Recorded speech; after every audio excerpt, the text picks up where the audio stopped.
हर kitchen के कोने में कुछ यादें छुपी होती। कहीं एक पुरानी कढ़ाई, एक चम्मच जो माँ के हाथों से गुजरी थी, और कहीं एक स्वाद जो सिर्फ कहानियों में रह गया। पर क्या वो स्वाद वापस ला सकते हैं अपने मॉडर्न किचन में? मेरा नाम है अंजलि और स्वागत है आपका मेरे चैनल लाइफ का तड़का विद अंजलि में। और इस गर्मियों के 30 दिनों में मैं लाई हूँ एक खास सफ़र, एक स्वाद भरी यात्रा, जहाँ हम मिलकर ढूंढेंगे, समझेंगे और बनाएंगे 30 भूली बिसरी बिहारी रेसिपीज नए किचन के अंदाज में। चलिए शुरू करते हैं एक स्वाद भरी यात्रा जहां हर दिन एक भूली बिसरी रेसिपी जिंदा होगी नए अंदाज में।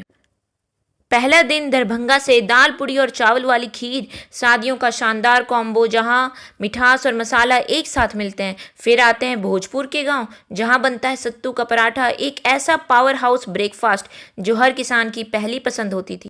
चंपारण से ठेकुआ जो सिर्फ एक मिठाई नहीं, एक पूरी भक्ति की पहचान है, छठ पर्व की शान है। मगध के निमोनों की बात अलग ही होती है, हरी मटर का स्वाद और मस्टर्ड का तड़का सर्दियों के दिनों में एकदम पूरा कंफर्ट फूड। गया का दाल पिट्ठी, छुपी हुई एक डम्पलिंग जैसी कहानी जहां मैदा नहीं दाल से बनती है स्टफिंग और उसमें छुपी होती है माँ के हाथों की याद। और बात अगर मिथिला की चले तो मखाना की सब्जी और कोहड़ा आलू की मिठास, सावन के व्रत और पूजा के दिनों में बनता था ये सात्विक स्वाद। पूर्णिया की बात हो और ढुसका का जिक्र ना हो, ये डीप फ्राइड राइस ब्रेड अब सिर्फ यादों में रह गया है।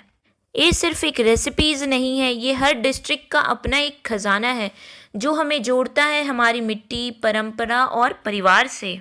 एक स्वाद भरी यात्रा शुरू हो चुकी है जहां रोज़ एक पुरानी रेसिपी अपनी कहानी के साथ जिंदा होगी।